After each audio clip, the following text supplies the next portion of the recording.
My dear students, এবার আমরা জানবো বৌদ্ধ ধর্মের যে মতবাদ রয়েছে সেগুলো আমরা জানবো। তাহলে কি জানবো? বৌদ্ধ ধর্মের মতবাদ খুবই খুবই ইম্পর্ট্যান্ট। এখান থেকে কিন্তু বিভিন্ন ধরনের প্রশ্ন বিভিন্নভাবে কিন্তু পরীক্ষায় আসে। তো দেখো, আমরা দেখব গৌতম বুদ্ধের যে মতবাদগুলো রয়েছে সেগুলোর মধ্যে আমরা প্রথমটা, সেটাকে আমরা কি বলতে পারি? সেটাকে আমরা বলতে পারি হচ্ছে ত্রিরত্ন। আচ্ছা, প্রত্যেকটা যে আমি লিখছি এগুলো কিন্তু আমি ডিটেলসে আলোচনা করব। ক্লিয়ার? আচ্ছা, তারপর দেখো বৌদ্ধ ধর্মের মূল কথা কি, মূল ভাব কি? আমরা বলতে পারি অহিংসা। বৌদ্ধ ধর্মের মূল ভাব কি?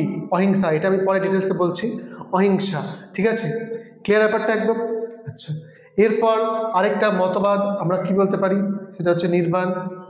তো নির্বাণ ব্যাপারটা কি সেটাও আমরা ডিটেলসে আলোচনা করব। আচ্ছা, কর্মফল ও জন্মান্তরবাদ কি? কর্মফল ও জন্মান্তরবাদ, কর্মফল এবং জন্মান্তরবাদ।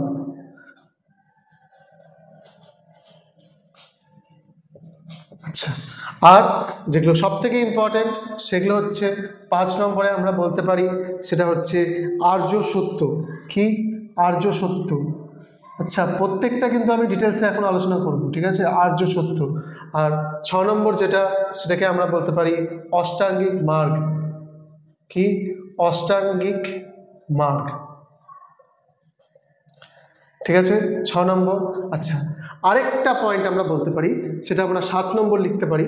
7 নম্বর লিখলাম নিচে, সেটা আমরা বলতে পারি হচ্ছে মধ্যপন্থা। কি? মধ্যপন্থা বা মধ্যম পন্থা। এটা একটা নাম আছে, কি? মধ্যম পন্থা। মধ্যম পন্থা অর্থাৎ টোটাল যে বৌদ্ধ ধর্মের যে মতবাদ, টোটালটাকে আমি কিন্তু এখানে তোমাদের সামনে উপস্থাপন করলাম। দেখো, আশা করি তোমাদের জিনিসটা বুঝতে খুব সহজ হচ্ছে, ঠিক আছে? এবার আমরা প্রত্যেকটা পয়েন্টকে আমরা কিন্তু ডিটেলসে আলোচনা করব। প্রথমে আমরা যেটাকে আলোচনা করছি, ধরে নাও, সেটা হচ্ছে আর্য সত্য। আর্য সত্য ব্যাপারটা কি? তো দেখো, গৌতম বুদ্ধ দেখলেন, গৌতম বুদ্ধ আমাদের জীবনের 4টি কথা বললেন, 4টি সত্য কথা বললেন। কি কি বললেন? 1 নম্বর বললেন যে মানুষের জীবন দুঃখময়। মানুষের জীবন দুঃখময়, তাই তো? আচ্ছা, দুঃখের কিছু নিশ্চয়ই কারণ থাকবে। সে কারণটা তিনি কি বললেন? কামনা, বাসনা, ইচ্ছাই হলো মানুষের দুঃখের কারণ। 2 নম্বরে কি বললেন? মানুষের কামনা, বাসনা, ইচ্ছা, তৃষ্ণা, ঠিক আছে? এগুলোই হলো আমাদের কি? দুঃখের কারণ। আচ্ছা, তারপর তিনি কি বললেন? এই দুঃখগুলো থেকে মুক্তি লাভ সম্ভব কি সম্ভব না? অবশ্যই সম্ভব। তিনি কি বললেন 3 নম্বরে? দুঃখ থেকে মুক্তি লাভ সম্ভব। দুঃখ থেকে মুক্তি লাভ করা কিন্তু সম্ভব, ঠিক আছে? একদমই সম্ভব। তার জন্য কি করতে হবে? তার জন্য নির্দিষ্ট কিছু পথ আমাদের অতিক্রম করতে হবে, নির্দিষ্ট কিছু পথ আমাদের গ্রহণ করতে হবে। তার জন্য আমাদের নির্দিষ্ট কিছু পথ অতিক্রম করতে হবে, বা নির্দিষ্ট কিছু মতবাদ আমাদের পালন করতে হবে। তাহলে আমরা কিন্তু দুঃখ থেকে মুক্তি লাভ করতে পারবো। আশা করি এই যে 4টে সত্য, 1, 2, 3, 4, এই 4টে সত্যকে একসাথে বৌদ্ধ ধর্মে কি বলা হয়? বৌদ্ধ ধর্মে আর্য সত্য বলা হয়। আশা করি আমি টোটাল ব্যাপারটা খুব ইজিলি তোমাদের সামনে পরিবেশন করতে পেরেছি। মাই ডিয়ার স্টুডেন্টস, তাহলে আর্য সত্য কি? গৌতম বুদ্ধ কি বললেন? মানুষের জীবন দুঃখময়, দুঃখের কারণ আছে। তার কারণ কি? কামনা, বাসনাই হলো মানুষের দুঃখের কারণ। সেই দুঃখ থেকে মুক্তি লাভ সম্ভব। সেই দুঃখ থেকে কি মুক্তি লাভ সম্ভব? তার জন্য নির্দিষ্ট কিছু পথ আমাদের অতিক্রম করতে হবে, কিছু নিয়ম আমাদের পালন করতে হবে। এবার বললেন কি পথ অতিক্রম করতে হবে, সেটাই তিনি কিন্তু নাম দিলেন অষ্টাঙ্গিক মার্গ। অষ্টাঙ্গিক মানে হচ্ছে 8টি পথ, মার্গ মানে হচ্ছে রাস্তা, অর্থাৎ 8টি পথ বা উপায়ের কথা তিনি বললেন। কি কি? যেমন সদ্গুণ, সৎ আচরণ, ঠিক আছে, সদ্বাক্য, সৎচিন্তা, এইসব যে 8টা গুণ আছে সেগুলোকে তিনি বললেন। এগুলোকে একসাথে কি বলা হয়? অষ্টাঙ্গিক মার্গ বলা হয়। ক্লিয়ার ব্যাপারটা? আচ্ছা, প্রশ্ন দেখো কীভাবে আসে। হয়তো কিছু অপশন দিল তিনটে, তার সাথে দিয়ে দিল মানুষের জীবন দুঃখময়। এবার বললো আর্য সত্যের মধ্যে কোনটি পড়ে কোনটি পড়ে না। ক্লিয়ার? বা আর্য সত্য অষ্টাঙ্গিক মার্গ কোন ধর্মের সাথে যুক্ত? তো কোন ধর্মের সাথে যুক্ত? অবভিয়াসলি বৌদ্ধ ধর্মের সাথে যুক্ত। ক্লিয়ার ব্যাপারটা? আচ্ছা, এরপরে আসো, এরপরে আমরা এখানে আসছি, কর্মফল আর জন্মান্তরবাদ মানে কি? মানে এখানে কিন্তু দেখো বৌদ্ধ ধর্মে এবং জৈন ধর্মেও এরা কিন্তু জন্মান্তরবাদে বিশ্বাস করে, অর্থাৎ মানুষ কি হয়, বারবার জন্ম নেয়। এই দুঃখময় জীবনে, এই দুঃখময় পৃথিবীতে মানুষ বারবার জন্ম নেয় এবং এর থেকেই আমাদের মুক্তি লাভ করতে হবে। সেটাকে আমরা কি বলছি? নির্বাণ লাভ করা। অর্থাৎ এই যে বারবার জন্ম হচ্ছে, আচ্ছা বারবার জন্ম কেন হয়? কর্মফলের জন্য, ঠিক আছে?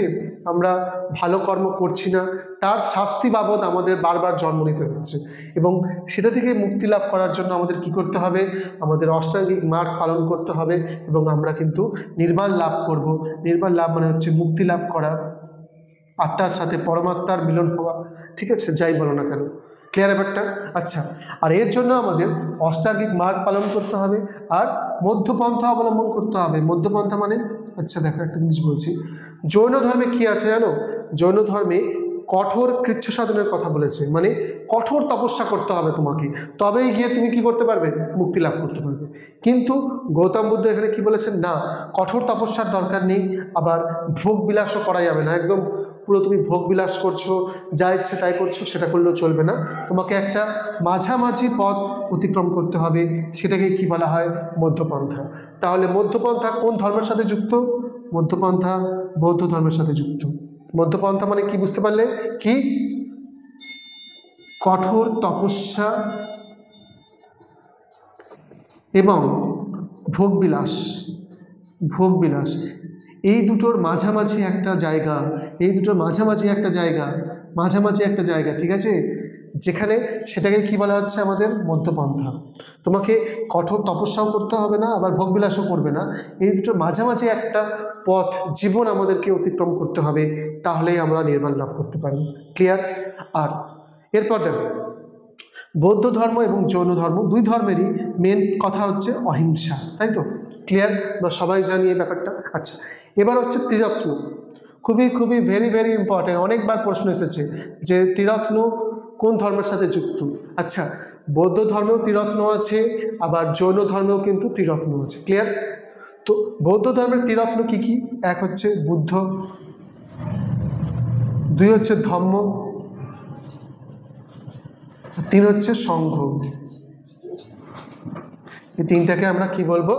ত্রিরত্ন। তাহলে বৌদ্ধ ধর্মের ত্রিরত্ন কি কি? বুদ্ধ, ধম্ম আর সংঘ।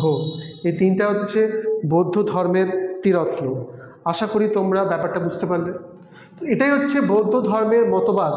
দেখো, বৌদ্ধ ধর্মে এবং গৌতম বুদ্ধ যা যা বলেছে, আমি কিন্তু তোমাদের সামনে খুব সহজভাবে সেটাকে প্রেজেন্ট করেছি। একবার ভালো করে দেখো তোমরা কি কি। প্রথমে আমরা এখান থেকে আরেকবার দেখে নিই। আর্য সত্য, গৌতম বুদ্ধ মানুষের জীবনের কিছু সত্যের কথা বলেছে, ঠিক আছে? কি কি বলেছে? মানুষের জীবন দুঃখময়, আমরা সবাই জানি। কামনা বাসনাই হলো দুঃখের কারণ। এই দুঃখ থেকে কি মুক্তি লাভ সম্ভব না? সম্ভব না? অবশ্যই সম্ভব। এবং তার জন্য আমাদের কি করতে হবে? নির্দিষ্ট কিছু পথ অতিক্রম করতে হবে। এটাকেই কি বলা হচ্ছে? আর্য সত্য। চারটে আর্য সত্য রয়েছে, 1 2 3 4। ক্লিয়ার? আচ্ছা, যে পথগুলো আমাদের অতিক্রম করতে হবে সেটাকে অষ্টাঙ্গিক মার্গ বলা হচ্ছে। সৎবাক্য, সৎ আচরণ, সৎ চিন্তা, সৎকর্ম, ঠিক আছে? এরকম করে 8টা পথ আছে, এগুলোকেই বলা হয় অষ্টাঙ্গিক মার্গ। ক্লিয়ার? আচ্ছা, এরপর দেখো, কর্মফল আর জন্মান্তরবাদ। আমাদের যে নির্বাণ লাভ করতে হবে বা মুক্তি লাভ করতে হবে, কি থেকে মুক্তি লাভ করতে হবে? এই যে দুঃখময় জীবন থেকে আমাদের মুক্তি লাভ করতে হবে, আমাদের বারবার জন্ম হচ্ছে সেটা থেকে আমাদের মুক্তি লাভ করতে হবে। এর জন্য কি করতে হচ্ছে? এক অষ্টাঙ্গিক মার্গ পালন করতে হচ্ছে আর মধ্যপন্থা অবলম্বন করতে হচ্ছে। এরকম না যে একদম ঘোর তপস্যা করতে হবে, কঠোর তপস্যা করে যাও তবেই মুক্তি লাভ করব, সেটা কিন্তু নয়। ক্লিয়ার ব্যাপারটা? আশা করি ব্যাপারটা বোঝাতে পারছি। আচ্ছা, আর অহিংসা আর বৌদ্ধ ধর্মের ত্রিরত্ন খুবই খুবই ইম্পর্টেন্ট। কী কী? একটা হচ্ছে বুদ্ধ, 2 নম্বর হচ্ছে ধম্ম, আর 3 নম্বর হচ্ছে সংঘ। ক্লিয়ার ব্যাপারটা? আশা করি তোমাদের আমি কিন্তু পুরো বৌদ্ধ ধর্মটা খুব জলের মতো ক্লিয়ারলি তোমাদের আমি বুঝিয়ে দিলাম। আচ্ছা, আরেকবার বলছি, তোমাদের যদি আমার ভিডিও ভালো লেগে থাকে তো অবশ্যই আমার channel crack history and polity অবশ্যই কিন্তু সাবস্ক্রাইব করবে। আমি কিন্তু তোমাদের এইভাবেই পুরো প্রাচীন ভারত, মধ্যযুগের ভারত এবং আধুনিক ভারত টোটাল সব কটা চ্যাপ্টার কিন্তু আমি তোমাদের পড়াবো। ক্লিয়ার? আশা করি ব্যাপারটা বুঝতে পারছো।